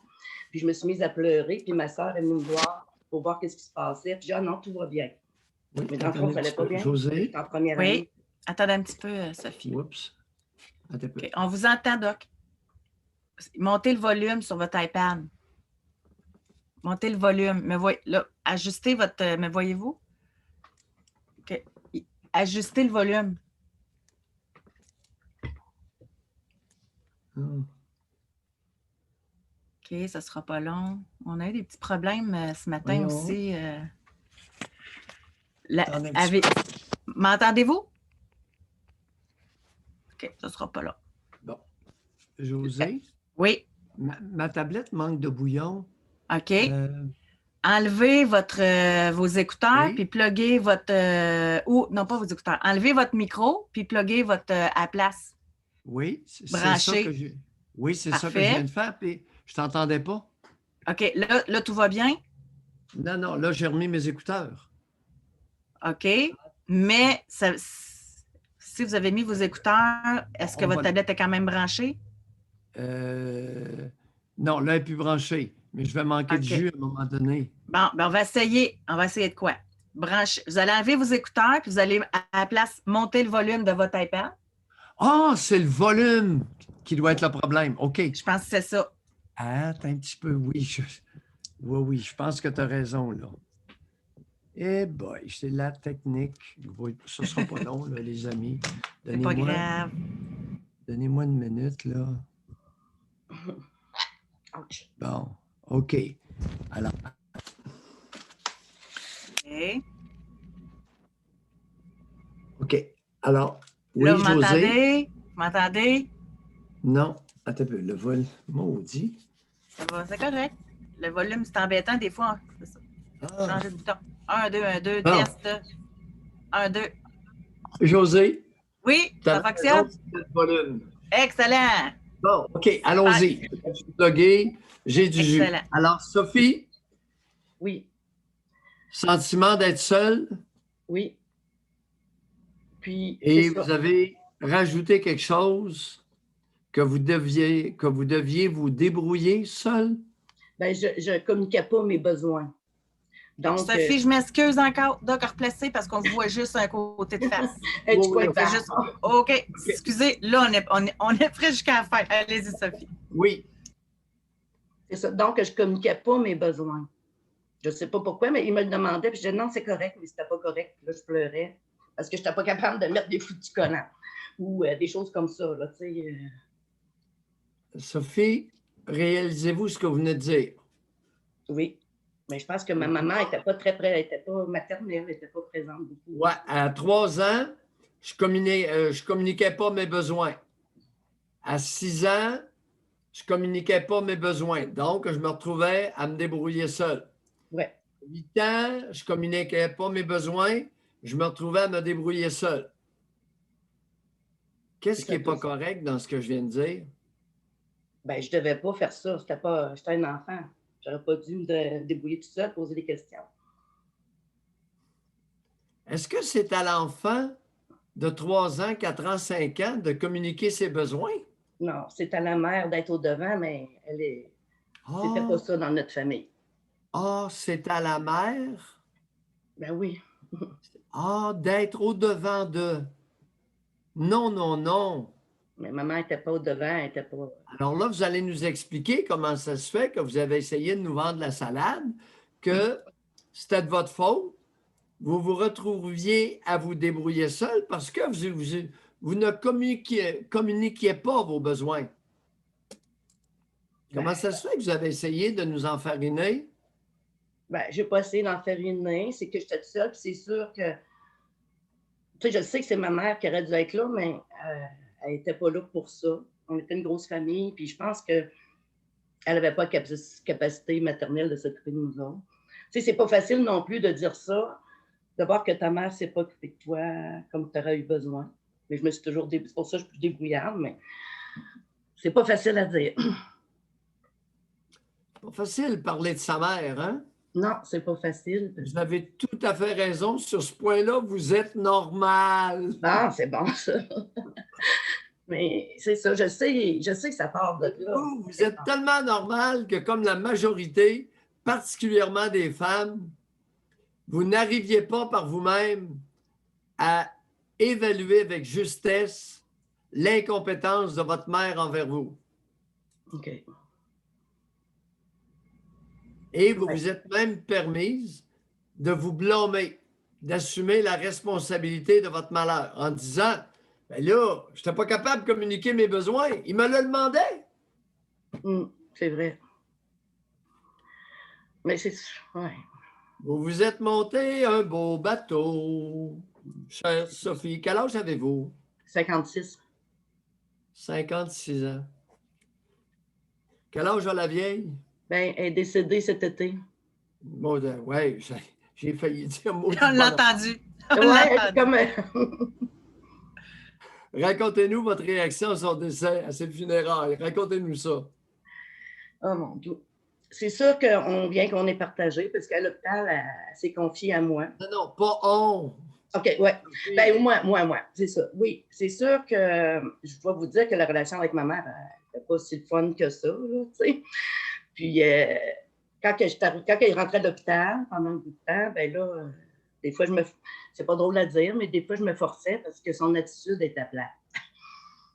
Mais à un moment donné, elle s'est mise à me parler, à me dire des choses. Puis on aurait dit, avant de mourir, c'est comme si je me suis dit, ben OK, je prends ce qu'elle me dit, puis elle s'organisera avec le reste en haut, tu sais. En haut, Je ne sais pas s'il y a quelque chose en haut ou pas, là, mais... En haut. Sophie, 56 ans, 2020. Ouais, c'est sûr. Mais tu sais, c'est comme je me suis dit avec elle, je laisse tout partir mes peines. Non, Sophie. Sophie. Oui. Le reste, elle va s'arranger avec ça en haut. Avec qui elle va arranger ça en haut? Avec elle-même. Je ne sais pas s'il y a quelque chose d'autre après, mais moi, je me dis, s'il y a quelque chose, elle s'organisera avec où est-ce qu'elle a fait ses manches. Je viens de voir un commentaire, les opinions personnelles du doc. Qu'est-ce qu'il y a de pas correct dans la salade que votre mère vous a servie ou que vous êtes en train avec laquelle vous êtes en train de nous enfariner? Bon, elle s'arrangera avec elle en haut. C'est quoi le problème avec ça? Ben moi, je me disais, c'est parce que j'ai des choses que j'ai toujours eu de la peine. Puis je me disais, ben là, je ne suis pas pour être fâchée toute ma vie, puis je pose j'avance, tout ça. Je peux pardonner, parce qu'il y a des choses qu'elle-même, elle a une vie de schnout là, quand elle était jeune. Puis au lieu d'y en vouloir, je me suis dit, ben, c'est ça. C'est qu'elle partira avec ses affaires, puis moi, je vais continuer mon chemin. Oui, oui, oui, elle partira avec ses affaires, puis elle s'arrangera en haut avec ça. Oui, c'est de quoi, ben, elle s'arrangera. Puis sinon, ben, c'est Oui, juste en haut de quoi, puis écoutez, écoute, elle est morte ou est allée vivre ailleurs, la vieille? Elle est morte. Bon, ça veut dire quoi la mort pour vous? Parce qu'il y en a qui sont d'accord avec les niaiseries, là. Ben, la mort, on ne sait pas. On ne sait pas qu'est-ce qui se passe après. Fait que c'est dur à dire. Tu sais, moi, j'aime bien penser des fois qu'ils sont là. Si c'est positif, ben c'est positif. Mais est-ce qu'on le sait? Il n'y a personne qui est revenu nous le dire. Fait qu'on ne sait pas. Autrement dit, en 2020, la mort n'existe pas. Vu compte tenu qu'on ne sait pas ce qu'il y a après, la mort n'existe pas. Ben oui, il y a la mort, point. On ne sait pas ce qui arrive après. Fait que selon comment on était Oui, mais là, tantôt, là, vous nous disiez que dans votre sérénade, elle s'arrangera avec le reste en haut. Ben, c'est la façon qu'on a été éduqués, c'est la façon qu'on a été élevés. Là, on ne sait pas. Sophie, je peux-tu intervenir? L'exemple. Et vous n'avez pas été élevé. Moi, j'ai une question. Les chiens, les chats, les vaches, les vers de terre, ça va où après quand c'est mort? Ça va être la même place que nous autres. Le monde, ils les ajoutent pas d'habitude. Ils mettent les humains au ciel, puis les chiens, eux autres, sont enterrés dans le fond de la cour. Ouais. Hein? C'est spécial, pareil. Ouais. C'est bon. Bye. Personne tuerait des mouches avec les tapettes à mouches, tu sais, c'est... Elle s'arrangera avec le reste en haut. C'est une façon pour moi de me libérer. De la pensée d'un enfant de quel âge? Pardon, excusez, je n'ai pas compris. Lorsque vous affirmez, elle s'arrangera avec le reste en haut. Oui. C'est digne de la pensée d'un enfant normal de quel âge? Oh my God. Je sais pas. Ça doit être avant, je sais pas, 6, 7, 8, 9 ans. Je sais pas. 4 ans. 4 ans et demi. OK. Le stade de la pensée magique. OK. Les enfants 6, 7, 8 ans qui sont normaux, bien affectionnés, avec des bons parents, comprennent le principe de la mort. On naît, on vit et on meurt. Ouais. Alors que pour ceux qui sont restés bloqués au stade de la pensée magique, la mort n'existe pas. Ça continue au ciel. La vie continue au ciel, la vie après la mort. Ouais. C'est pas une opinion personnelle, les amis, là. Bon. Et à partir de là, on peut croire que c'est dû à mon sentiment, un peu un sentiment d'abandon. Ben, oui. Vous l'avez été abandonné. Affection, attention, intérêt à votre développement. De 1 à 10, vous cotez votre mère à combien pour le cumul des 3? L'affection, l'attention et l'intérêt à votre développement. Vous cotez votre mère de 1 à 10, vous la cotez à quoi? 4. Êtes-vous sûr? Ben, OK. c'est pas évident. OK, on va retenir votre 4. La bonne femme, elle ne l'avait pas trop? Non, non, elle ne l'avait pas. Puis elle avait trop. Je pense qu'elle n'aurait pas voulu avoir autant d'enfants si tu as recommencé. Combien d'enfants elle a enfanté? On est 6. Dont une, c'est une surprise. Non, attendez un peu, là. 6 enfants, mais oui, mais vous nous avez vendu la salade qu'elle avait une grosse famille. 6 enfants, là. Ben, comparé à mes amis qui étaient tous 2 puis 3, chez nous, on était plus. Comparé, tu sais, à ce temps-là, quand j'étais jeune, tu as des plus petites familles à ce moment-là. Ben, 6 enfants, c'est pas une grosse famille. Puis moi, j'étais à 5e. Ouais.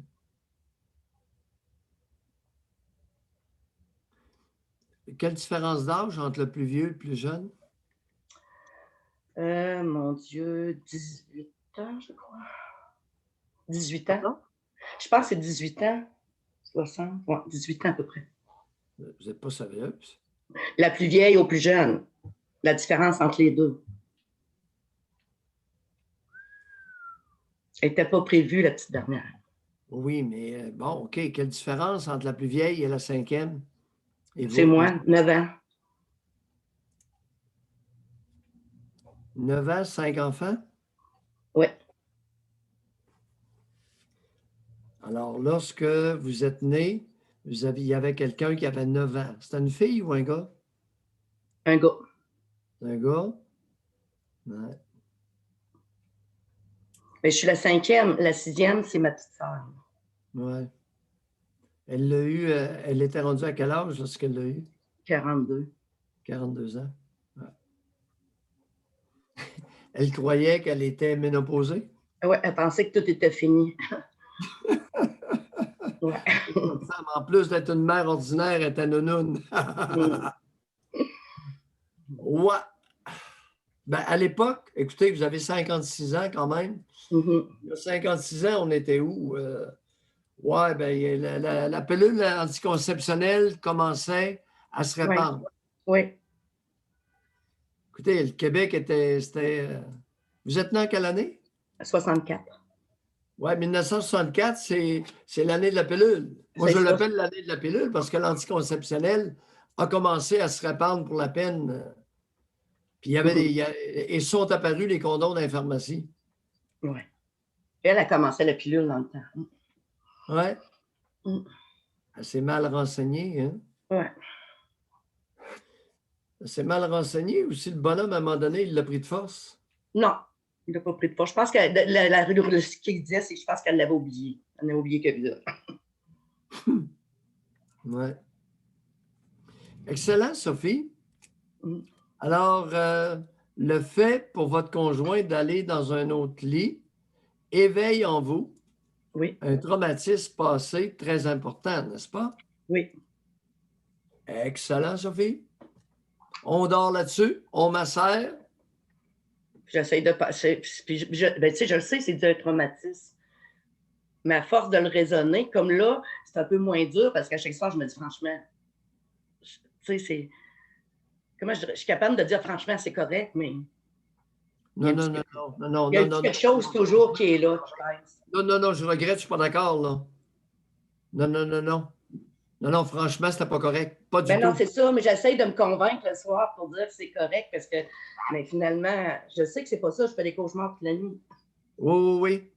Non, puis le blâme que vous vous adressez à vous-même, là, c'est inacceptable, ça. Okay. Ha! Je communiquais pas mes besoins. C'est à la mère d'être au-devant de son enfant. Oui. Surtout s'il est sensible et intelligent. Mm-hmm. Bye, Sophie. Bye, merci. Merci beaucoup. Oh! Autour de piste. Ainsi On va va la poursuivre. critique, chers spectateurs.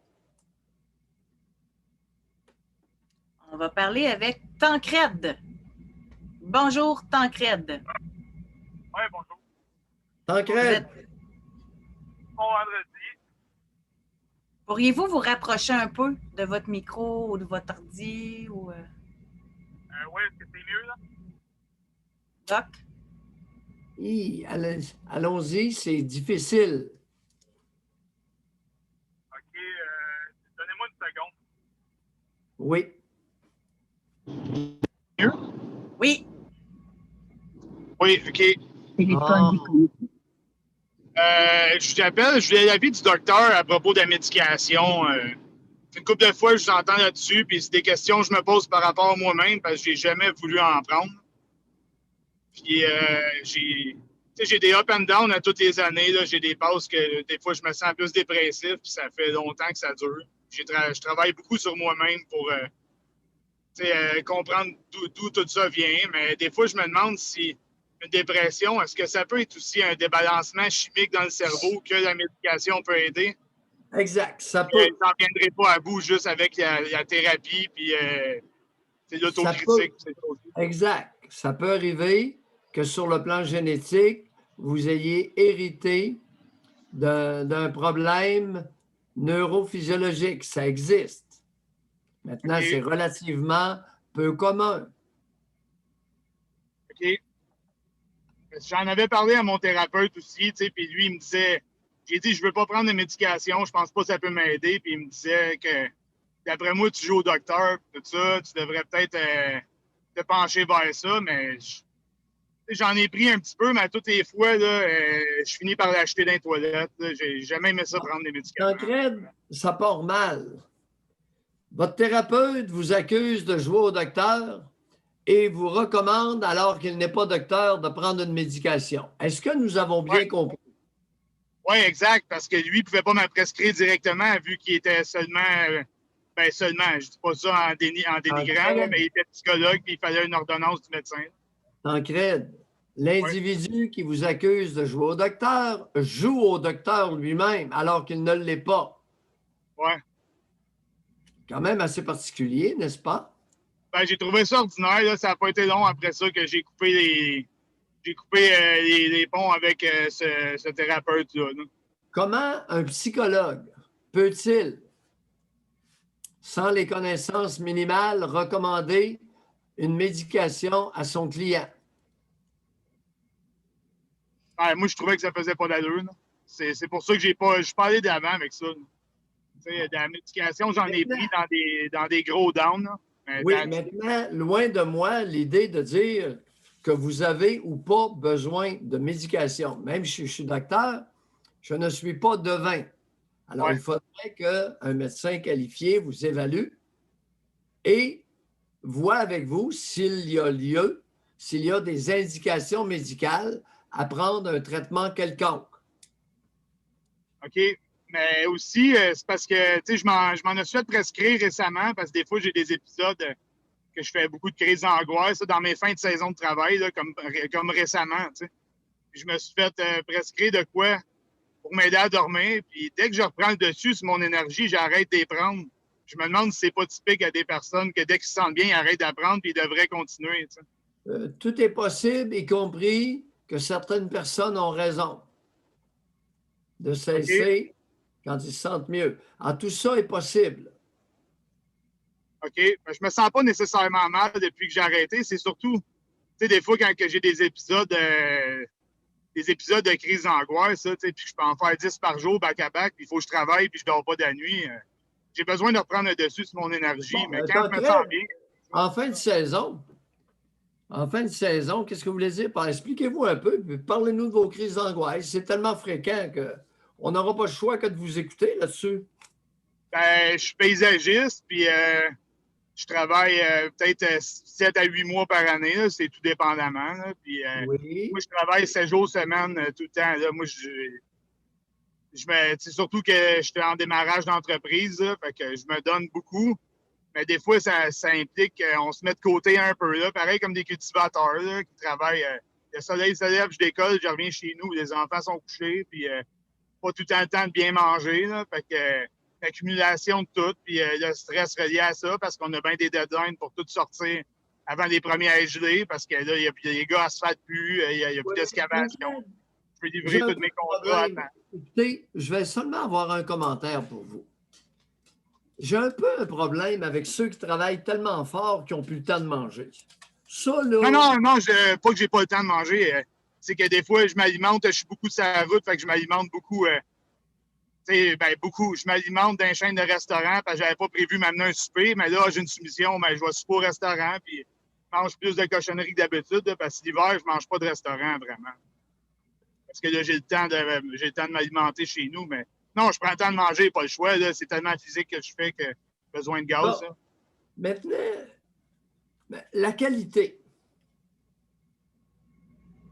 Qu'est-ce qui vous empêche, avec tous les petits gugus, de vous préparer ou de vous faire préparer une nourriture saine? C'est comme je viens de vous mentionner, souvent je vais me traîner à une boîte à lunch pleine, mais c'est je finis ma journée, OK, il est 5 heures ou 6 heures, je m'en vais à la maison. Oh, il y a une soumission qui sort. Juste 6 heures, là, 6 heures, 6h30. Ah, ben là, j'ai une soumission, fait que je me retrouve sur la route jusqu'à 8h30, des fois 9h le soir. Fait que je mange, tu sais, qu'est-ce qu'on trouve, là, puis les options les plus rapides sont pas souvent les plus saines, là. Fait que, tu sais, je mets pas tout ça là-dessus, c'est juste qu'alimentation est reliée à ça. Tancred, les individus qui travaillent fort et qui négligent de s'alimenter raisonnablement, j'ai un peu un problème avec ça.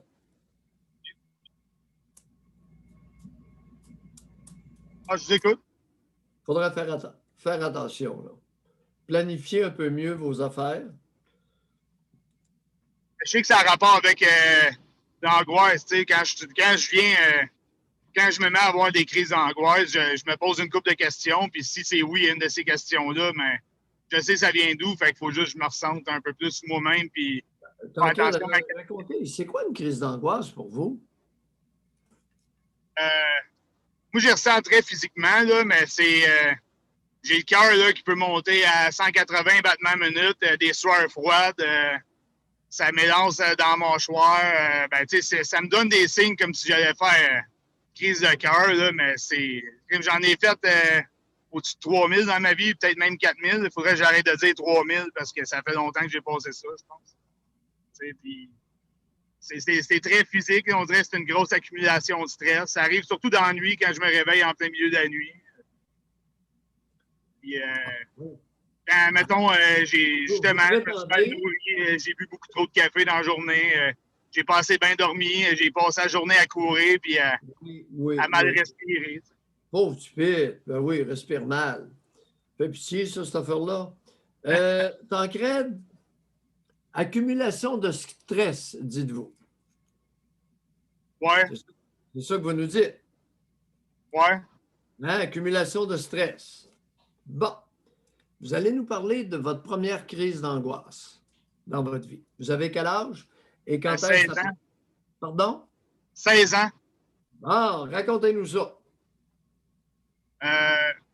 J'avais fumé du pot pour la première fois, puis ça a été déclenché là, quand on a refumé pour une deuxième fois dans la soirée. Là, puis, ça a été déclenché là. Je me suis senti engourdi à la grandeur du corps. J'étais dans une maison, c'était un party chez du monde que je connaissais pas vraiment. Là, puis je me suis retrouvé tout seul dans la maison, engourdi à la grandeur du corps, puis j'ai commencé à mal filer. Puis à un moment donné, je me suis fait des... Je sais pas si je me suis compté une peur en même temps, mais je me suis... Tout a déclenché, puis j'ai commencé à avoir le cœur qui battait dans le tape, là, puis... J'ai des tremblements. Vous aviez beaucoup stressé. C'était un cumul de stress, nous avez-vous dit? Pardon? Vous nous avez dit que c'était une accumulation de stress. Ben, récemment. Vous aviez accumulé beaucoup trop de stress. Non, mais attendez, là, je pense pas que les crises viennent de là. Je suis conscient que ça vient des choses qui n'ont pas été réglées, que j'ai encore à régler par rapport à mon passé, mais à un moment donné, je travaille sur moi au travail que je travaille. Je vous ai posé une question tout à l'heure. Vous dites, c'est l'accumulation de stress, de la journée, le café. Et là, je vous demande le premier épisode. Oh, c'est à 16 ans, alors que je potais avec des trous de cul, des inconnus, c'est-à-dire. Ouais, des trous de cul. Ouais. Concrète, qu'est-ce que vous faisiez là avec une gang de trous de cul à 16 ans, à vous geler la bine? Ouais, j'étais avec des amis et on fumait un joint. C'était pas mal. Non, vous avez dit des inconnus. C'était pas des amis, là. Wow, vous prenez vos... Non, j'étais avec des amis, mais ça se passait dans un party chez quelqu'un, puis on s'est rendu là-bas. Là, c'est la connaissance d'un ami, là, mais j'étais avec mes amis. Ah, connaissance d'un ami, puis oui. Un genre de party open house. Là, comme... Un open house. Un open house, puis on se gèle la bine. Quel âge avez-vous déjà, actuellement? Pardon? Quel âge avez-vous? 36. 36 ans. Prenez-vous encore du pot? Non, je me suis rendu compte assez vite que c'était pas pour moi. La drogue, j'aime pas ça. Je me sens encore de mes moyens. Depuis quand vous êtes sobre de toute drogue? Toute drogue, j'ai jamais consommé d'autre chose que du pot. Puis je dirais, j'ai fumé jusqu'à. J'ai fumé par après ça une couple de fois, là, mais tu sais, mettons, depuis que j'ai 20 ans, mais ça n'a jamais été quelque chose qui prenait une grosse place dans ma vie. Là. Oui, mais vous l'avez repris par la suite. Ouais, j'en ai repris parce que des fois, j'avais des super belles soirées avec des amis, mais des fois, ça dégénérait. Puis à un moment donné, c'était pas pour moi. J'ai mis ça de côté. Puis Ouais. ça a arrêté. Qu'est-ce que vous faisiez à poter à 16 ans? Racontez-nous ça. Ben, c'était pour passer. Attendez, si je veux fouiller. Ça me faisait du bien d'être avec mes chums, mais moi, ce qui était un trouble, c'était pas le pot, c'était plus l'alcool. Là. J'ai commencé à boire à 16 ans, là, puis je me suis fait offrir de fumer parce que dans des parties, ça arrive souvent. Puis c'était pas pour moi, mais. Oui, mais attendez un peu, là, vous venez de parler de boisson. Racontez. À 16 ans, l'alcool. Oui, ça a pris plus une grande place. Là. La première fois que j'ai bu dans ma vie, je me suis senti tellement bien là, que si je veux être bien honnête, je tombe en amour avec le feeling. Là. J'ai vraiment aimé ça. Puis à toutes les fins de semaine, je travaillais dans la semaine. Là, puis je livrais les journaux, des choses de même. Ça me donnait assez d'argent pour qu'à la fin de semaine, on se parquait sur le bord de la SAQ. Puis je trouvais quelqu'un pour me sortir une bouteille. Puis j'avais hâte de boire la fin de semaine. Je me sentais bien. J'étais plus à l'aise avec les filles. Plus confiance en moi. Je me sentais bien. Si je veux être honnête, c'est ça. J'aimais la petite chaleur que ça me donnait dans l'estomac, la chaleur au ventre que ça me donnait. C'était réconfortant, j'étais bien. C'est pour ça que je buvais. Qu'est-ce que vous pensez de ce que vous venez de dire? Ben, je pense que ça vient d'un manque que j'avais à la maison, là, que je cherchais à combler ailleurs. Là. J'ai tout le temps considéré depuis que je fais l'introspective que j'ai un manque affectif que je comblais pas nulle part. Puis là, je me sentais bien. Les gens ils aimaient ça. J'étais le clown des parties, puis j'étais le gars qui ramenait de la boisson, puis tout le monde m'appréciait. Fait que j'aimais ça, puis même encore aujourd'hui, il faut que je fasse attention quand je file pas. J'aime ça prendre un verre, puis je me sens encore bien. Je peux le retrouver, ce feeling-là, mais je vois beaucoup plus clair là-dedans, fait que je perds pas le contrôle en prenant un verre. Là. C'est quoi le manque à la maison que vous avez vécu en enfance? Ben, j'ai déjà appelé une couple de fois, puis je parlais que mes parents ils m'enfermaient dans ma chambre, puis qu'il y avait zéro écoute chez nous, des choses comme ça. Ben, ça vient de là. Moi, je trouve que chez nous, il n'y avait pas d'amour, il n'y avait pas de. C'était extrêmement froid chez nous, il y avait zéro écoute, là, même encore aujourd'hui. Puis moi, c'était un gros manque que j'avais. J'ai tout le temps eu besoin d'être. Je suis très affectueux, communicatif, puis il n'y avait rien de ça dans mon entourage. Fait que j'allais le chercher ailleurs. Puis outillé comme j'étais, ben je me tape pas ses doigts d'avoir dérapé. Je vois clair là-dedans, puis j'avance avec ça. Oui. Et vous avez mentionné quelque chose. L'alcool vous rendait plus confiant en vous avec les filles. Est-ce que j'ai bien compris? Ouais, ça aussi, j'étais beaucoup moins gêné. J'ai commencé à avoir des blondes pas mal vers cet âge-là parce que j'avais peur d'aller parler à une femme là, avant. Et je faisais du sport 7 jours par semaine, j'allais dans aucun party. Puis quand j'ai tout lâché ça, le sport, j'ai commencé à faire le party, mais j'ai commencé à m'intéresser plus aux filles. Je trouvais ça plus facile en ayant pris une coupe de verre. Là. Comment vous expliquez ça? Que vous deviez vous dégêner avec l'alcool pour approcher une fille? Comme je vous dis, juste l'idée d'aller approcher une fille et de parler, j'étais figé, là, je savais pas.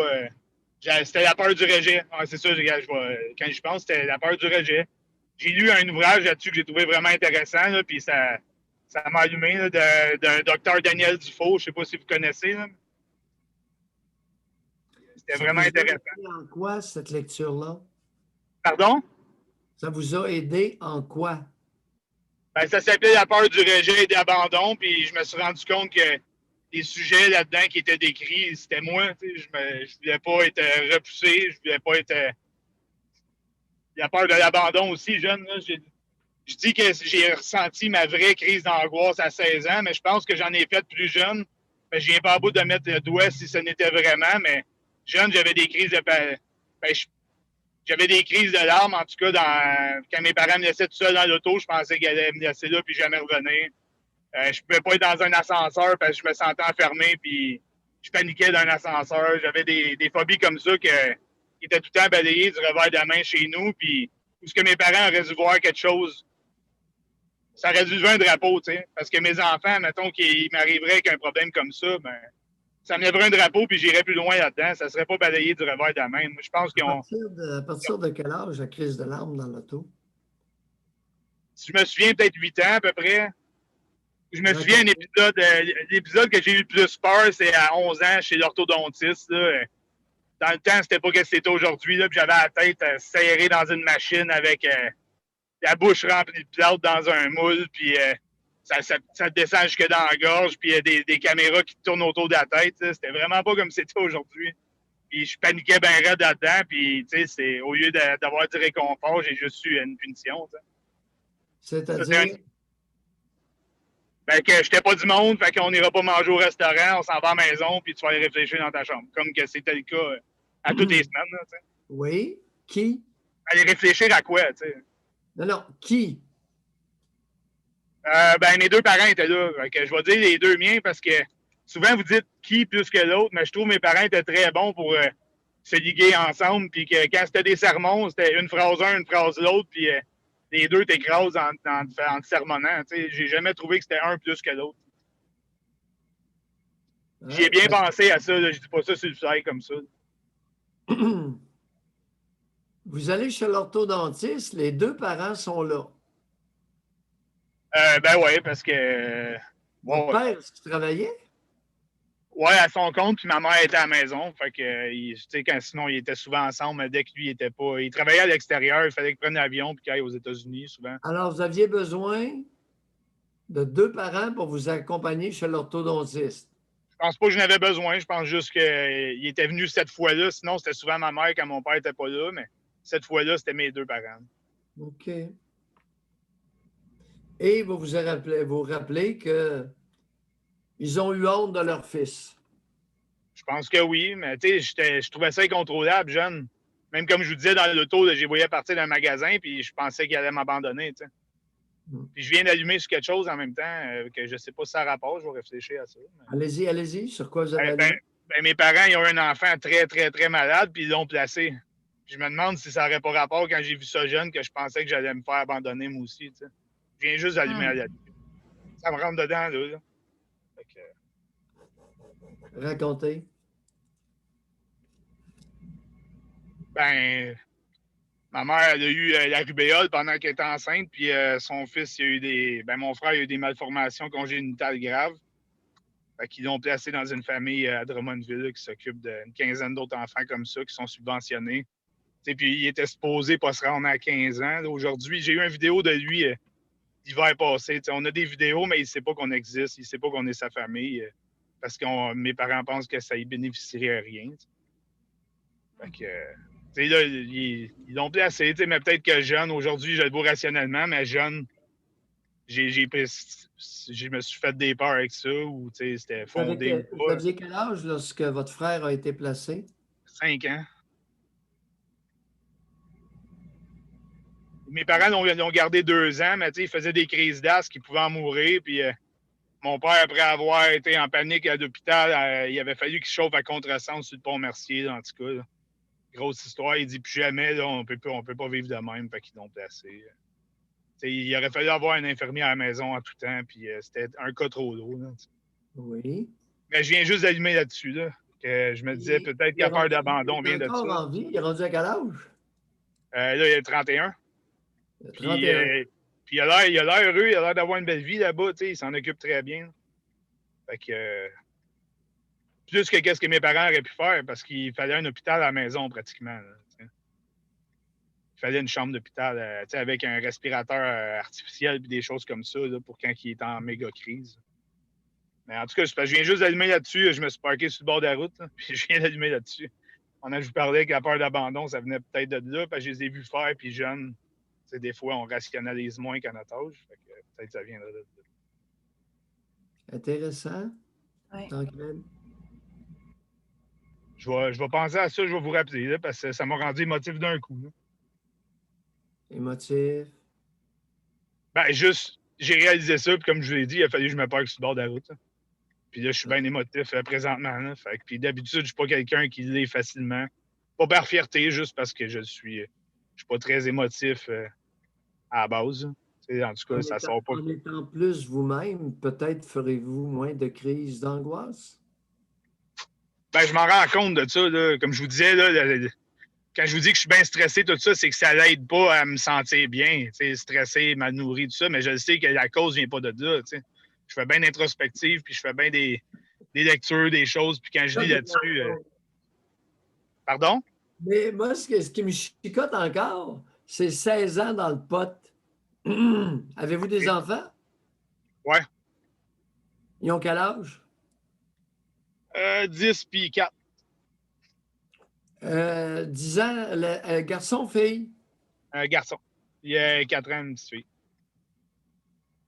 Votre gars, 16 ans, s'en va poter avec ses chums chez un inconnu. Faites quoi? Ben, on va l'écouter. On en parlait il y a pas long. Puis ma conjointe, on avait des amis que leurs parents dans notre entourage, ils aimaient mieux que si on prenait une bière et si on fumait, qu'on soit à leur maison parce qu'ils comprenaient que sinon, ça allait se faire dans un parc ou n'importe où parce qu'un jeune qui est interdit tout le temps, ça ne veut pas dire qu'il va le faire. Fait que moi, j'aimerais bien mieux de ce genre de parents-là qu'au moins ça se passe chez nous. Puis si jamais ils ont besoin de. On va en discuter d'un pourquoi, mais reste que taper ses doigts puis l'empêcher, je sais pas, là, mais. Arrêtez donc, les interdits. Vous êtes en train de prétendre, vous, là, que les interdits, ça peut fonctionner plus ou moins? Ben ouais. Ah, je pense pas que je vous apprends grand-chose à matin. Là. Oui, mais vous apprenez quelque chose à bien du monde. Ouais, parce qu'il y a énormément d'interdits qui flottent dans l'air ces temps-ci. Ben, tu sais, ouais, mais. Hey, c'est comme jeune. Chez nous, mes parents, moi, c'était démoniser tout ce qui était alcool, drogue et sexe, là, mais quand tu as 16 ans et tu as des hormones, là, si tu veux faire du sexe, mais si tes parents ne permettent pas d'être à la maison avec ta copine quand tu es jeune, ben, ça va se passer dans un parc, ça va se passer dans ton auto. Attendez un peu, là. Mes parents, non, là, il va falloir genrer. Alcool, drogue et sexe étaient démonisés par qui?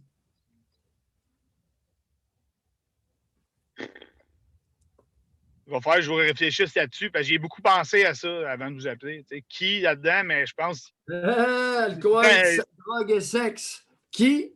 Comment? Et pourquoi? Ben, démoniser, j'ai peut-être pesé le mot fort, là, mais juste que c'était interdit. Non, on a compris. Interdit. On a compris. Tout le monde a compris. On va se quitter là-dessus, Tancred. Merci c'est beaucoup. Bon, j'ai beaucoup à penser et à vous rappeler plus tard. Fait que merci. Merci beaucoup. Bye, Tancred. On a fait du temps supplémentaire même aujourd'hui. Merci tout le monde encore une fois. Petit rappel, Doc. La drogue et le sexe. Aïe, aïe. Petit rappel, on a besoin de vous pour décider de la phrase qu'on va mettre sur le T-shirt, qu'on va vendre. Aussitôt que ça va être réglé, vous allez sur le groupe Facebook, le Doc Mayou et Josée. Et petit rappel pour vous dire que la semaine prochaine, nous ne sommes pas en congé. On va travailler lundi, mardi, mercredi, tout comme la semaine suivante. Alors, bonne journée, bon week-end et à lundi. Bye.